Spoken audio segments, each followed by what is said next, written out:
Muy buenas. Le damos la bienvenida a Suenan Timbres, la palabra que camina, un espacio para palabrear los aconteceres de los pueblos del sur.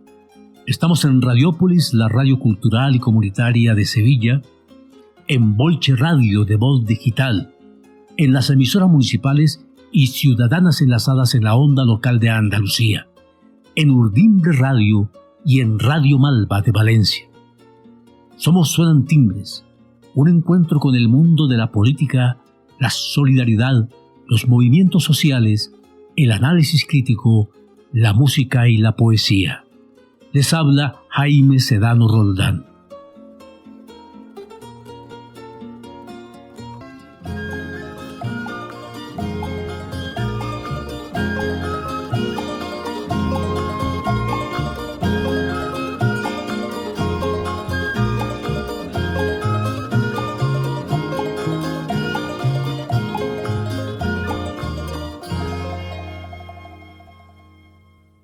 Nuevamente un cordial saludo de Suenan Timbres, emitiendo desde la fría y lluviosa ciudad de Bogotá, y mucho más fría para quienes vivimos justo al lado, o abajo mejor, del tutelar cerro de Monserrate, que mientras hasta gozamos estos fríos y lluvias de todos los días, en España, donde ampliamente se escucha este programa en emisoras municipales y comunitarias, se vive un fuerte y demoledor calor con incendios muy intensos y muy peligrosos.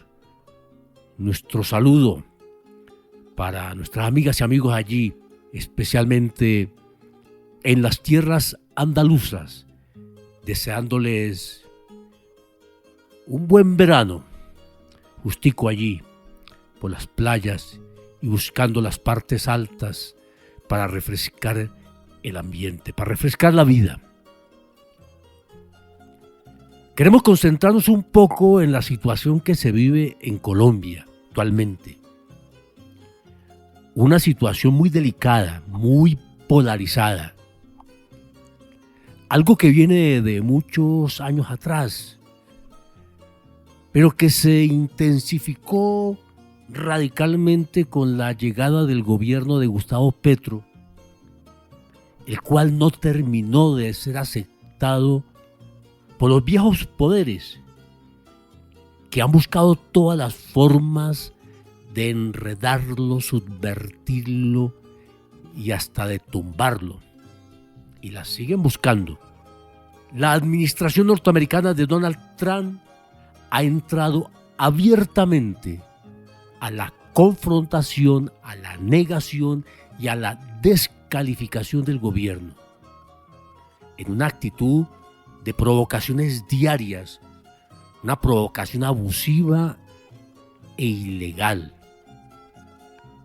La muerte del senador Miguel Uribe, quien hace 2 meses fuera víctima de un criminal atentado, viene siendo utilizada por la derecha colombiana y también por los Estados Unidos para atacar al gobierno.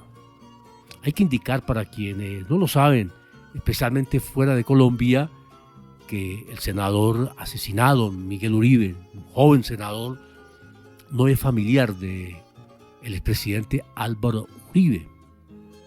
Es militante de su partido, del Centro Democrático. Venía del Partido Liberal, pero Uribe lo llamó en las elecciones pasadas para que encabezara las listas al Senado por el Centro Democrático.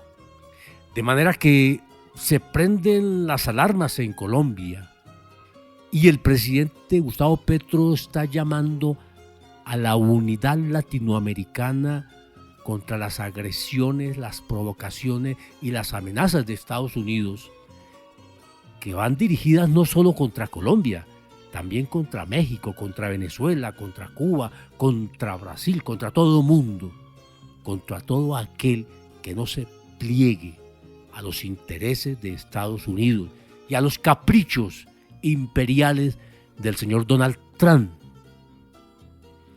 De estos temas hablamos hoy en Suenan Timbres, y también de Bolivia, donde desgraciadamente, muy seguramente la derecha volverá al poder después de 2 décadas de gobiernos populares en las elecciones que se realizan este domingo 17 de agosto.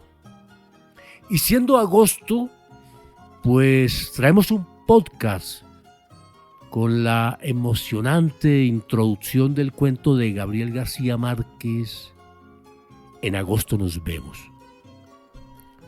Son las cosas de Suenan Timbres, la palabra que camina.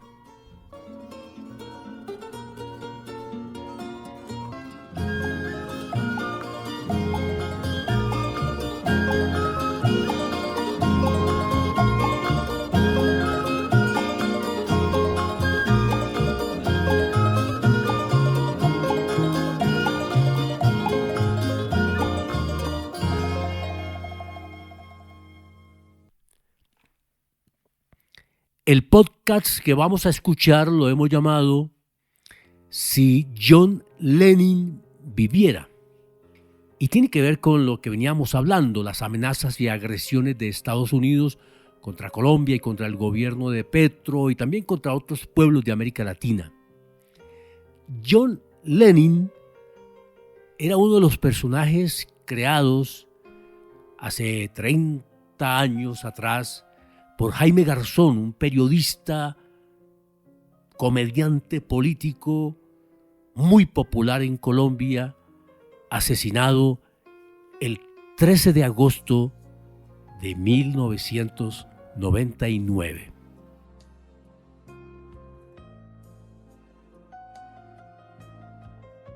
Si John Lennon viviera. El presidente de Estados Unidos, Donald Trump, se encuentra en su más alto y delirante estado de embriaguez imperial. Siente que en él se encarnan al mismo tiempo Napoleón, Julio César, César Augusto y Alejandro Magno. Nadie puede oponerse a sus órdenes o a sus caprichos. Quien lo haga se castigará con guerras, bombardeos o aranceles.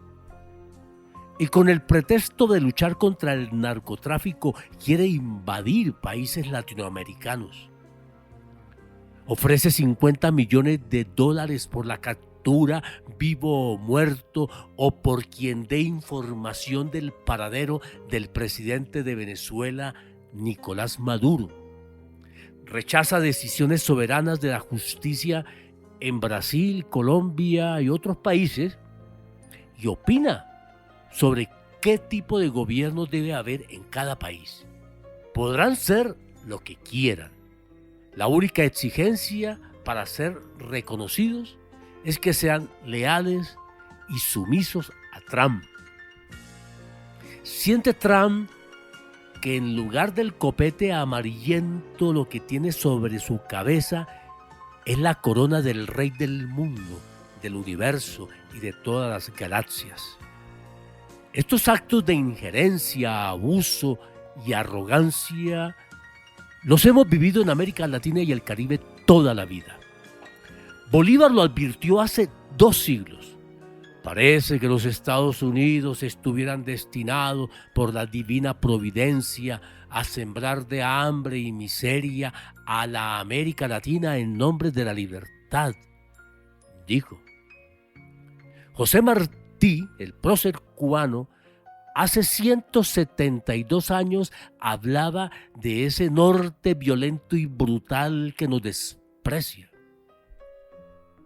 Y hace un siglo, el escritor colombiano José María Vargas Vila sentenció: el yanqui, he ahí el enemigo. En estas cuitas y aconteceres, ¿cómo nos gustaría escuchar la voz del más grande crítico político que ha tenido Colombia, Jaime Garzón, asesinado el 13 de agosto de 1999. Jaime Garzón fue uno de los precursores de la comunicación alternativa en los canales oficiales y de la comedia política o la caricaturización de los políticos. Logró entrar en la televisión con sus programas Quad y Sociedad y creó una serie de personajes irreverentes, críticos e irrespetuosos del poder. Fue un convencido de la paz y trabajaba por ella. Llenaba los auditorios universitarios. Su popularidad crecía día a día. ¿Qué diría hoy Jaime Garzón de las arrogancias imperiales de Donald Trump, de sus amenazas, de sus chantajes? O mejor, ¿qué diría John Lennon? John Lennon fue uno de los personajes de Jaime Garzón. Era un activista universitario de saco de lana virgen, mochila guayú y encendido verbo antiimperialista.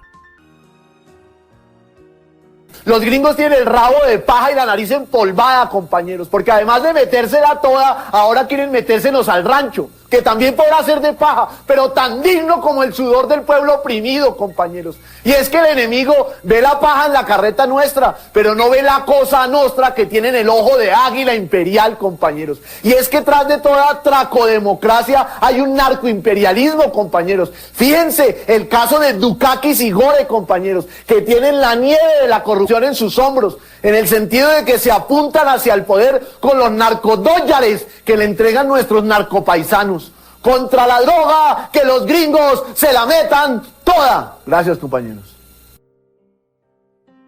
Parece que estuviera hablando de Trump, y esto hace más de 30 años. Otro de sus personajes fue Godofredo Cínico Caspa, un oscuro periodista que glorificaba a Álvaro Uribe, a quien se refería como el corporativo, por lo de las cooperativas Convivir que Uribe legalizara e impulsara siendo gobernador de Antioquia, supuestas cooperativas que dieron origen a los grupos narcoparamilitares. ¡Qué orgullo patrio sentí al ver la revista esta semana que trae en la tapa al pacifista y cooperativo dignísimo gobernador de Antioquia, doctor Álvaro Uribe Vélez? Un hombre de mano firme y pulso armado, líder que impulsa con su aplomado cooperativismo pacíficas autodefensas, y él, iluminado en los soles de Faruc, ha dado en llamar Convivir. Acierta la revista Semana en cabeza del dirigente vástago de César Gaviria al proyectar sobre el escenario nacional a esta neolumbrera neoliberal de esta nueva época, caray. Es que a Álvaro le cae el país en la cabeza. Él vislumbra todo este gran país como una zona de orden público total, es decir, como un solo convivir, caray, donde la gente de bien por fin podamos disfrutar de la renta en paz como debe ser. Y será él quien por fin traiga a los redentores soldados norteamericanos, quienes humanizarán el conflicto y harán de Uribe Vélez el dictador que este país necesita. Buenas noches.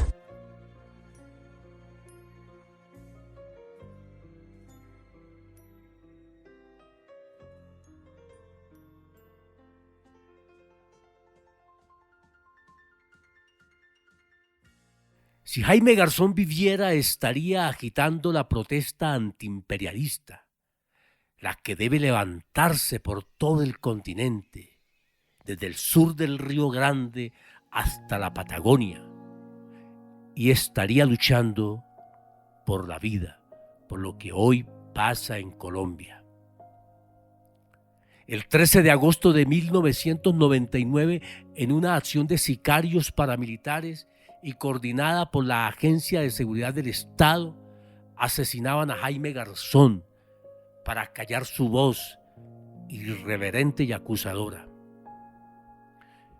Y otro miércoles 13 de agosto, el de esta semana, se sepultaba en Bogotá al joven político Miguel Turbay, candidato presidencial de la derecha colombiana, asesinado vilmente, quizás no para callar su voz, sino para crear confusión, caos y atizar la confrontación, escenario favorable para oscuros intereses mafiosos o políticos, o de ambos. 1999 y 2025. Dos escenarios distintos política e históricamente, pero igualmente violentos, angustiantes y muy peligrosos. El artículo 12 de la Constitución colombiana dice: nadie será sometido a desaparición forzada, a torturas, ni a tratos o penas crueles, inhumanos o degradantes. Jaime Garzón contaba que los indígenas guayús, en su lengua guayunaiki, lo dicen de la siguiente manera: nadie podrá llevar por encima de su corazón a nadie, ni hacerle mal en su persona, aunque piense y diga diferente. En esta idea está la salvación de Colombia y de América Latina, algo que Donald Trump en su bárbara arrogancia no tendrá tiempo de asimilar. Su nombre, como el de todos los dictadores, será borrado de la memoria de la tierra.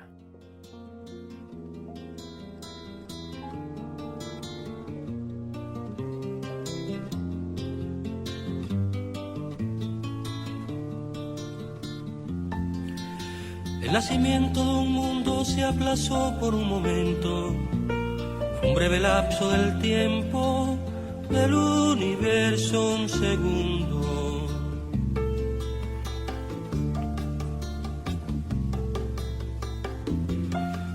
Sin embargo parecía que todo se iba a acabar, con la distancia mortal que separó nuestras vidas. Realizaron la labor de desunir nuestras manos, y a pesar de ser hermanos, nos miramos con temor. Cuando pasaron los años, se acumularon rencores, se olvidaron los amores, parecíamos extraños. Qué distancia tan sufrida, qué mundo tan separado, jamás hubiera encontrado sin aportar nuevas vidas.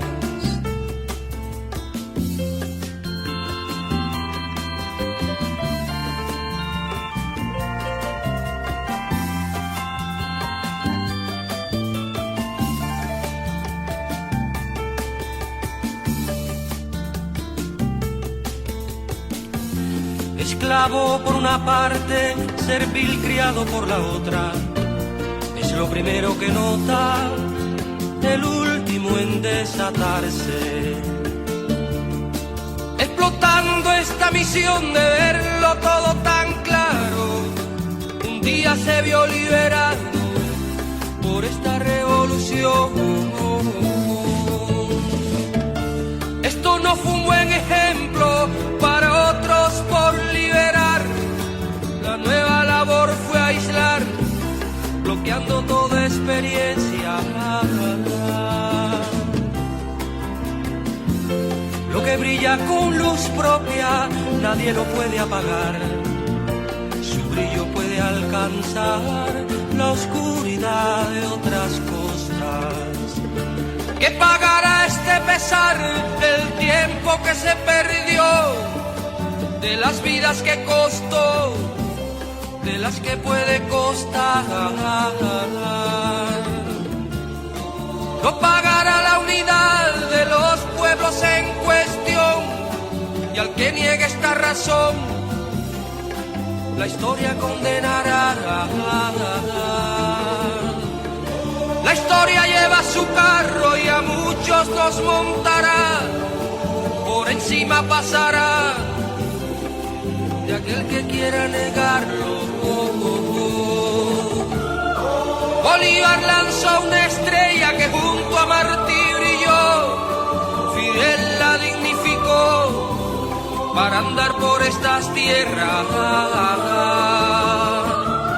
Bolívar lanzó una estrella que junto a Martirio Fidel la dignificó para andar por estas tierras.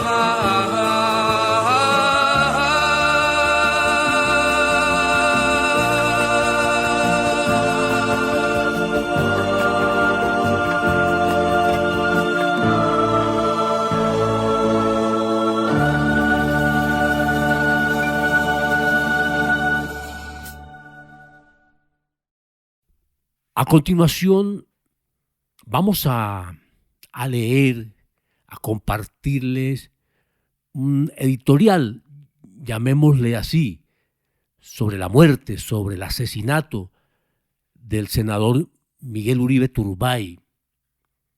Un hecho que tiene estremecida a Colombia y que está siendo utilizado por sectores de la derecha y por el gobierno gringo para atizar, para subvertir, polarizar, difundir odios en un hecho que es muy, pero muy peligroso.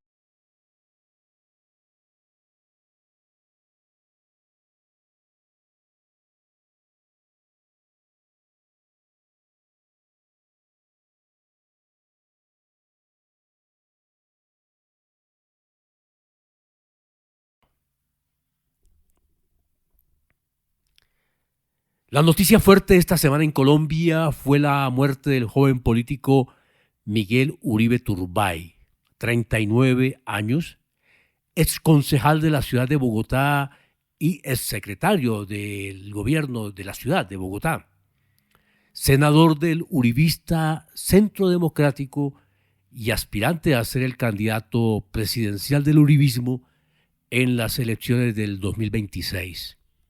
Pertenecía a una familia de larga tradición política y también periodística. Nieto de Julio César Turbay Ayala, presidente de Colombia entre 1978 a 1982, quien promulgara el Estatuto de Seguridad Nacional, estatuto que iniciara una época de violentas represiones en la dura década de los años 80. El padre de Miguel Uribe, llamado igualmente Miguel Uribe, también fue concejal de Bogotá y también fue senador de la República por el Partido Conservador.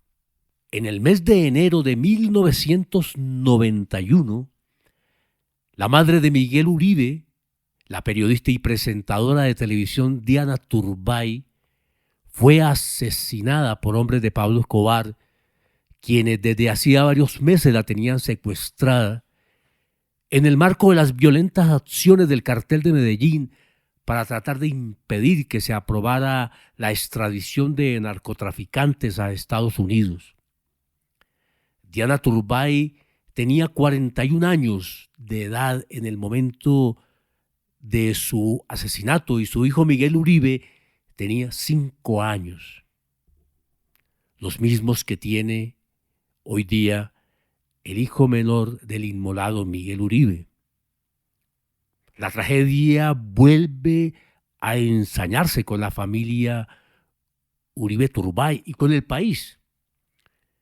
Miguel Uribe fue víctima de un atentado criminal hace 2 meses. El asesino fue un niño de 14 años de edad, el asesino material, el que disparó la pistola.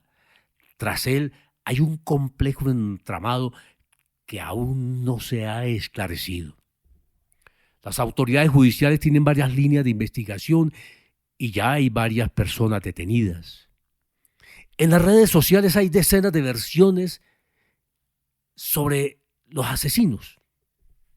Irresponsablemente mucha gente da sus versiones y sus propios relatos irresponsables.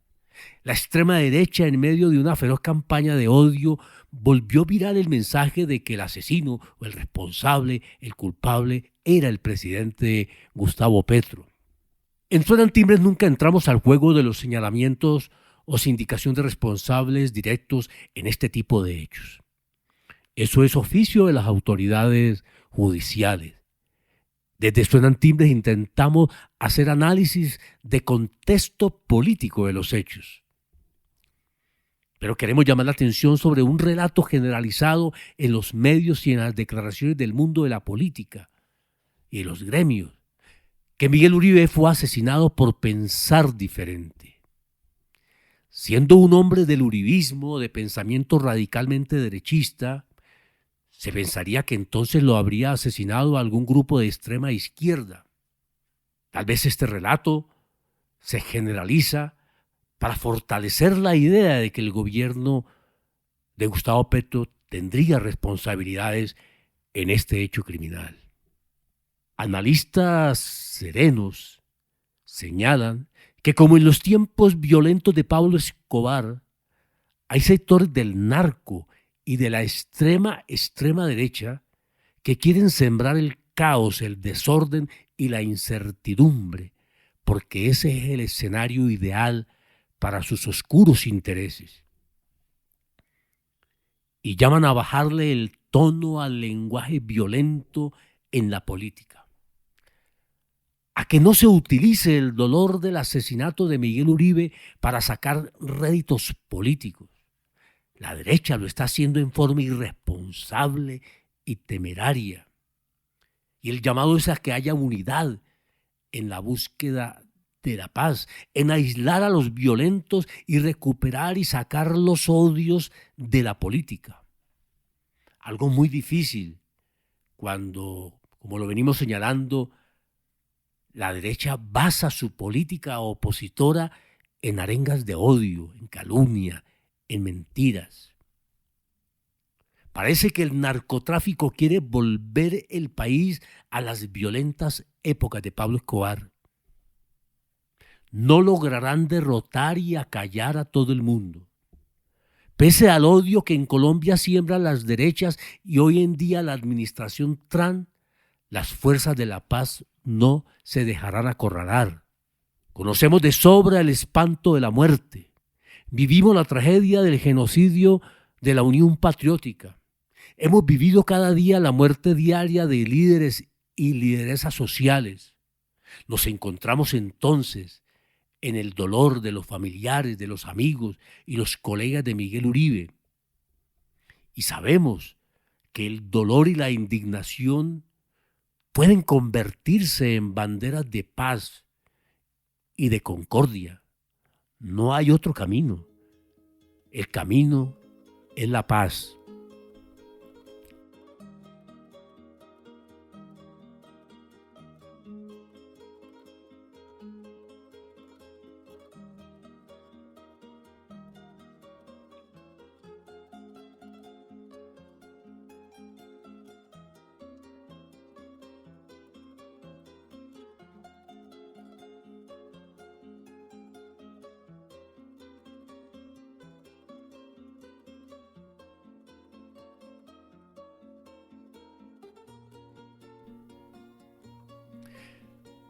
Sobre las elecciones en Bolivia, compartimos el análisis electoral que en el portal Nodal escribió Tupaz Gracia, sociólogo y profesor universitario boliviano, sobre las elecciones que hay este domingo 17.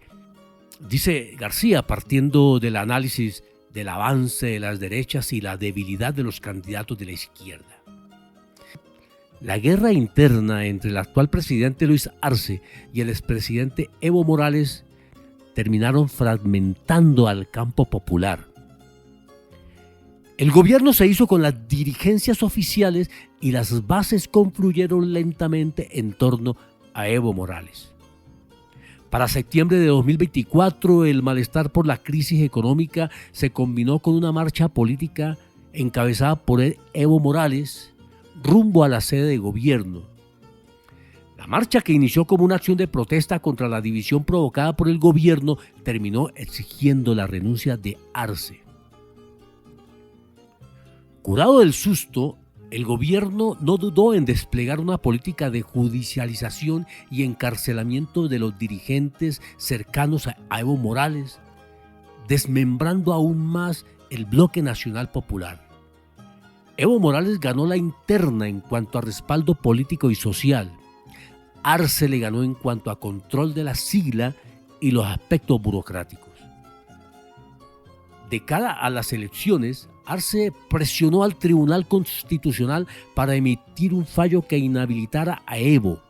Acto seguido, Arce tanteó una posible reelección, pero al contar solo con el 2% de intención de votos, se dio la sigla a su ministro de gobierno, quien solamente pudo subir al 3% esa intención de voto.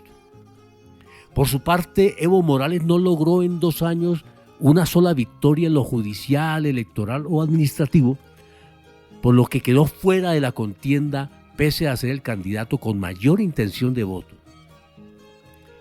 En medio de esta tragedia surge Andrónico Rodríguez como posible heredero del liderazgo de Evo, pero rompió filas con el bloque evista y optó por una candidatura propia.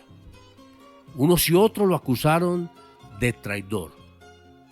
Andrónico propone la unidad de la izquierda para evitar una victoria de la derecha. La preocupación del joven candidato es válida, puesto que la derecha ha hecho pública su intención de cambiar la constitución política en caso de tener mayoría en la Asamblea. Al mando de su fuerza electoral, Alianza Popular, Andrónico se vuelve en el único candidato con cierta capacidad de entrar a una segunda vuelta contra la derecha neoliberal, aunque carece de una estructura partidaria fuerte como el MAS o una estructura sindical fuerte como la que tiene Evo. Sin embargo, ninguno de los dos causantes de la división interna, Arce o Evo, apoyan a Andrónico. Evo Morales llama al voto nulo, afirmando que la elección no tiene legitimidad al no estar él en la contienda, y quien diga lo contrario es un traidor al movimiento popular, dice Evo. Parece una comedia donde la derecha comete el mismo error de siempre, pero la izquierda, cegada por su división, le copia el juego para ver quién puede autodestruirse más. Mientras tanto, la crisis económica golpea la vida cotidiana de la gente con el aumento de precios y la escasez de combustible. La situación reaviva en las personas mayores de 40 años la memoria de los tiempos neoliberales donde el hambre y la angustia se sentaban en la mesa. A su vez, en jóvenes y adultos, una vena nacionalista resurge y se cuestiona el entreguismo de los recursos naturales como solución a la crisis. De todas maneras, una memoria colectiva recorre el país, invitando a no entregar en las urnas aquello que se conquistó con tanto sacrificio. Quizás en esta elección sea el pueblo, huipala en mano, quien guía a sus líderes en esta nueva batalla, una en la que solo hay 2 bandos, Estado plurinacional o república colonial.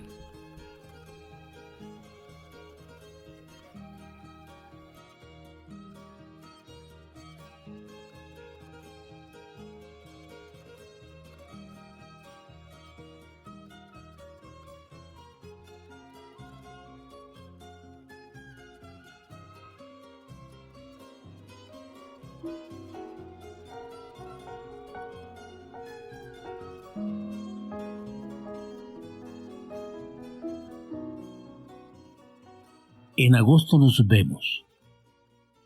Es la historia de Ana Magdalena Bach, mujer de la llamada alta sociedad, casada, 52 años de edad. Ella visita cada agosto una ciudad balneario en la costa de Colombia, donde se encuentra la tumba de su madre. Durante 28 años, cada 16 de agosto, ella visitaba puntualmente la tumba con un ramo de gladiolos. En una de esas noches conoce a un hombre en el bar del hotel donde se aloca, dando comienzo a una historia de amor que solo tiene lugar cada año por la misma fecha. Aquí un fragmento del primer capítulo.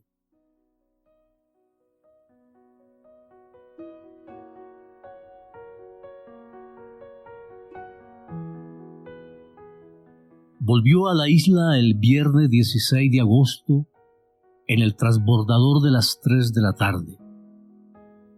Llevaba pantalones vaqueros, camisa de cuadros escoceses, zapatos sencillos de tacón bajo y sin medias, una sombrilla de raso, su bolso de mano y como único equipaje un maletín de playa. En la fila de taxis del muelle fue directo a un modelo viejo carcomido por el salitre. El chofer la recibió con un saludo de amigo y la llevó dando tumbos a través del pueblo indigente con casas de bahareque, techos de palma amarga y calles de arena ardiente frente a un mar en llamas. Tuvo que hacer cabriolas para sortear los cerdos impávidos y a los niños desnudos que lo burlaban con pases de torero. Al final del pueblo se enfiló por una avenida de palmeras reales donde estaban las playas y los hoteles de turismo, entre el mar abierto y una laguna interior poblada de garzas azules. Por fin se detuvo en el hotel más viejo y desmerecido.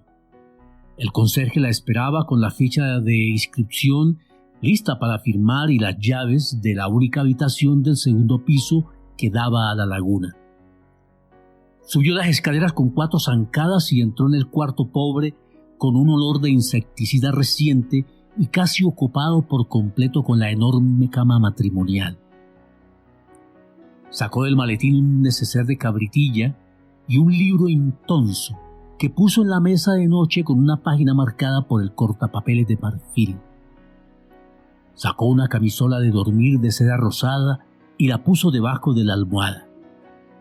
Sacó también una pañoleta de seda con estampados de pájaros ecuatoriales, una camisa blanca de manga corta y unos zapatos de tenis muy usados, y los llevó al baño. Antes de arreglarse, se quitó el anillo de casada y el reloj de hombre que usaba en el brazo derecho. Los puso en la repisa del tocador y se hizo abluciones rápidas en la cara para lavarse el polvo del viaje y espantar el sueño de la siesta. Cuando acabó de secarse, sopesó en el espejo sus senos redondos y altivos a pesar de sus 2 partos. Se estiró las mejillas hacia atrás con los cantos de las manos para acordarse de cómo había sido joven.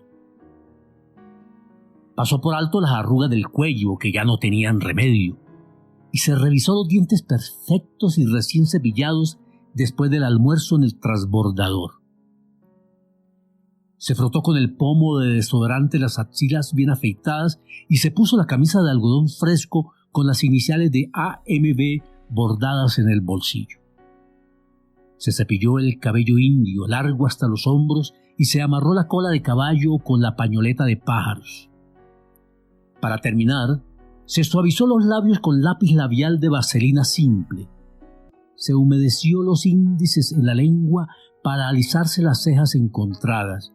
Se dio un toque de madera de oriente detrás de cada oreja y se enfrentó por fin al espejo con su rostro de madre otoñal.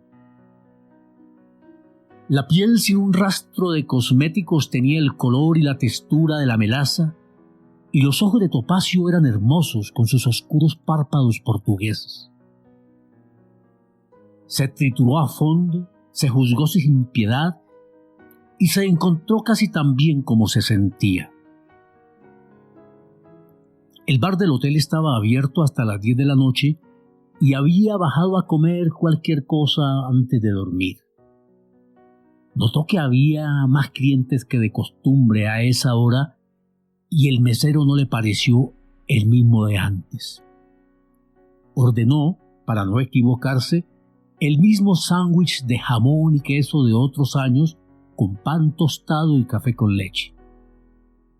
Mientras se lo llevaban, cayó en la cuenta de que estaba rodeada por los mismos turistas mayores de cuando el hotel era el único. Una niña mulata cantaba boleros tristes y el mismo Agustín Romero, ya viejo y ciego, la acompañaba con amor en el mismo piano decrépito de la fiesta inaugural. Ella terminó deprisa, tratando de sobreponerse a la humillación de comer sola, pero se sintió bien con la música, que era suave y sedante, y la niña sabía cantar, Cuando terminó solo quedaban 3 parejas en mesas dispersas y justo frente a ella un hombre distinto que no había visto entrar. Vestía de lino blanco con el cabello metálico. Tenía en la mesa una botella de brandy y una copa a la mitad y parecía estar solo en el mundo. El piano inició el claro de luna de Debussy en un aventurado arreglo para bolero, y la niña mulata la cantó con amor. Conmovida, Anna Magdalena Bach pidió una ginebra con hielo y soda, el único alcohol que sobrellevaba bien. El mundo cambió desde el primer sorbo. Se sintió pícara, alegre, capaz de todo, y embellecida por la mezcla sagrada de la música con la ginebra. Pensaba que el hombre de la mesa de enfrente no la había visto, pero lo sorprendió observándola cuando lo miró por segunda vez. Él se ruborizó. Ella le sostuvo la mirada mientras él miró el reloj de Leontina. Lo guardó azorado. Se sirvió otro vaso pendiente de la puerta, ofuscado, porque ya era consciente de que ella lo observaba sin misericordia. Entonces la miró de frente. Ella le sonrió y él la saludó con una leve inclinación de cabeza. ¿Puedo invitarla a una copa?, le preguntó. Sería un placer, dijo ella. Él pasó a su mesa y le sirvió un trago con muy buen estilo. Salud, dijo. Ella se puso a tono y ambos bebieron de un golpe. Él se atragantó, tosió con sobresalto de todo el cuerpo y quedó bañado en lágrimas. Guardaron un largo silencio hasta que él se secó con un pañuelo perfumado de lavanda y recobró la voz.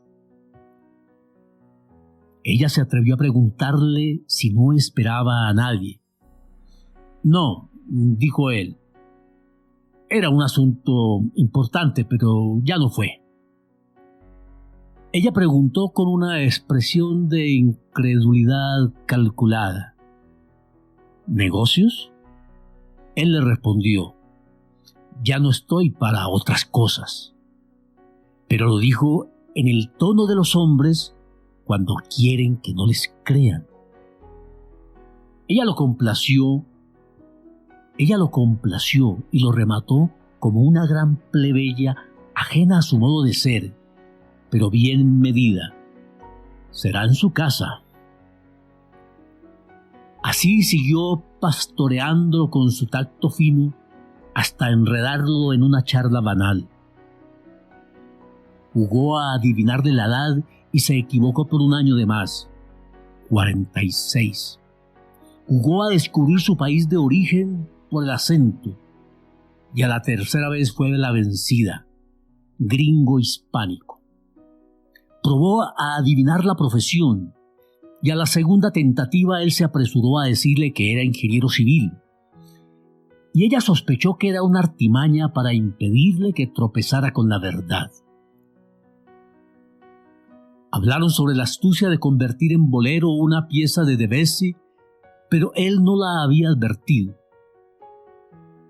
Sin duda se dio cuenta de que ella sabía de música, y él no había pasado del Danubio azul. Ella le contó que estaba leyendo Drácula de Stoker.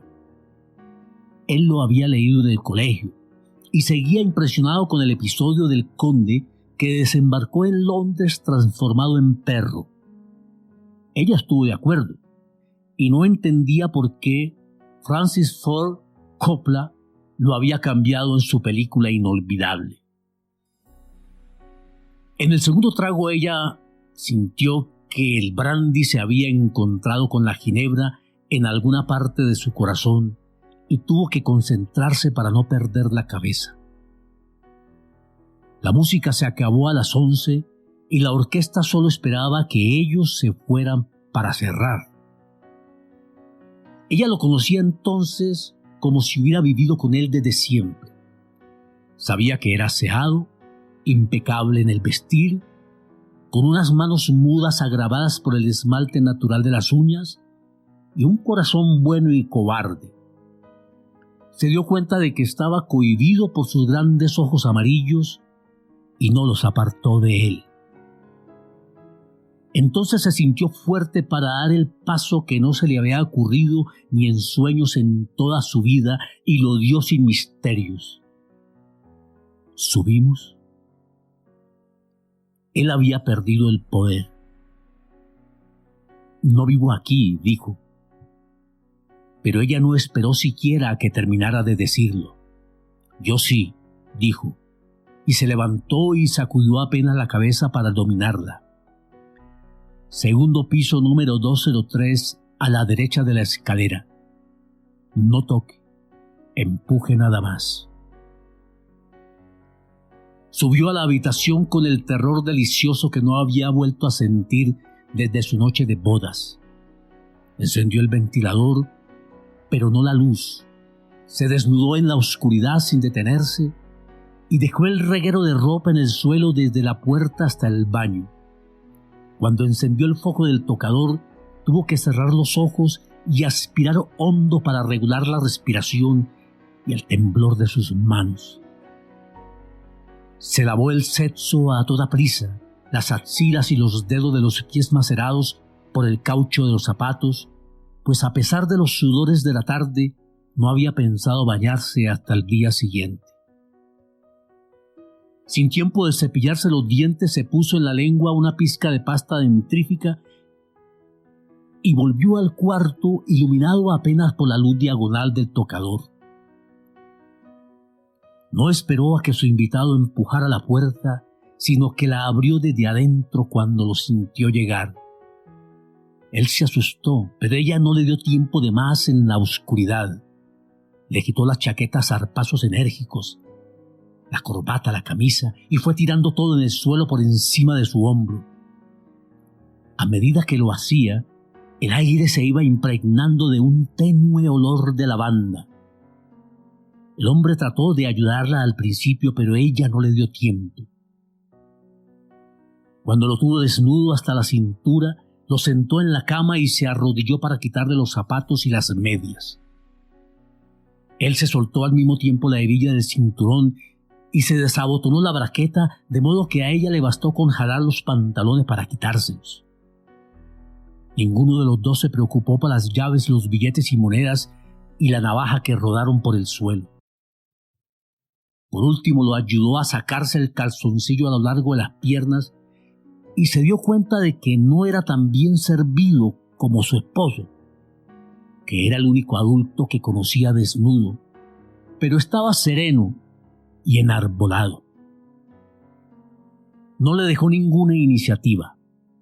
Se acaballó sobre él hasta el alma y lo devoró para ella sola y sin pensar en él, hasta que ambos quedaron perplejos y exhaustos en una sopa de sudor.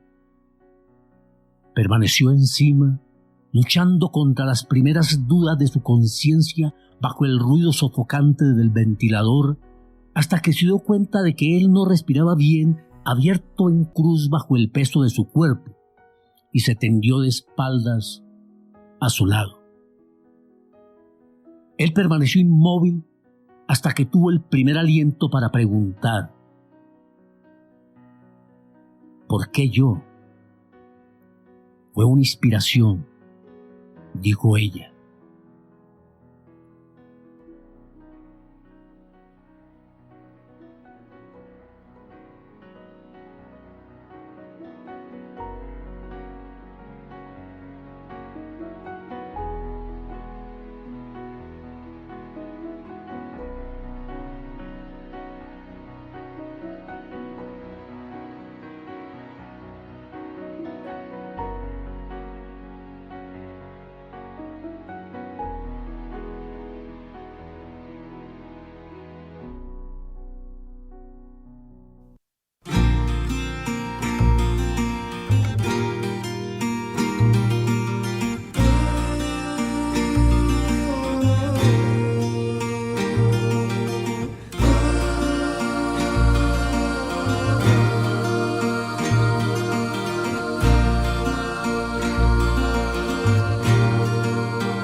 entrarle a ella, si debía aborrecerla con las fuerzas de mi corazón.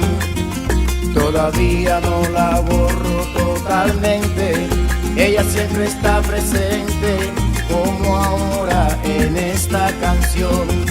Incontables son las veces que he tratado de olvidarla y no he logrado arrancarla ni un segundo de mi mente, porque ella sabe todo mi pasado, me conoce demasiado y es posible que por eso se aproveche, porque yo en el amor soy un idiota que ha sufrido 1000 derrotas, que no tengo fuerzas para defenderme, pero ella casi siempre se aprovecha. Unas veces me desprecia y otras veces lo hace para entretenerme, y es así.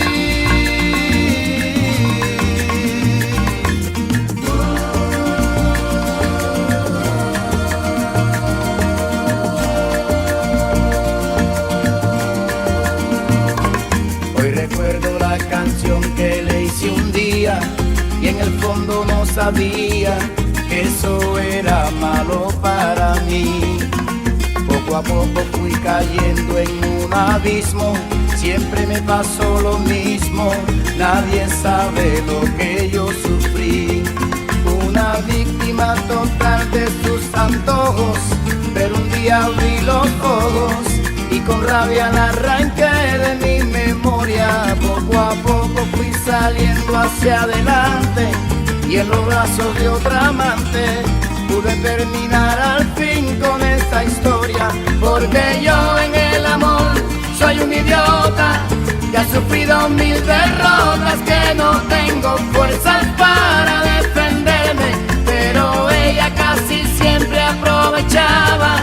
Si algún día me besaba, eso era solo para entretenerme, y es así.